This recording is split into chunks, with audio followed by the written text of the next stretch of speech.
দেখো বন্ধুরা, আজকে চলে এসেছি ঝিঙে তুলতে। কত বড় বড় ঝিঙেগুলো হয়েছে দেখো। দেখো বন্ধুরা, কত বড় ঝিঙে হয়েছে। এই ঝিঙেগুলো তুলে আজকে রান্না হবে। এখানে দেখো দুটো ঝিঙে হয়েছে।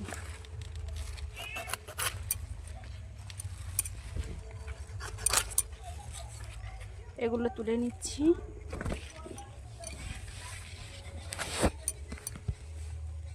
ঝিঙেগুলো তুলে এনেছি। এই যে দেখুন বন্ধুরা, কত বড় বড় ঝিঙে। এইগুলো এখন আমি কেটে নেব। কেটে নিয়ে কি রান্না করি তোমাদের দেখাবো। আলু, ঝিঙে আর পুকুরের পোনা মাছ দিয়ে ঝোল খুব দারুণ লাগে খেতে। টাটকা সবজি, টাটকা মাছ দিয়ে কম তেল মশলা রান্না করলে সত্যি ভালো লাগে, শরীরও ভালো থাকে।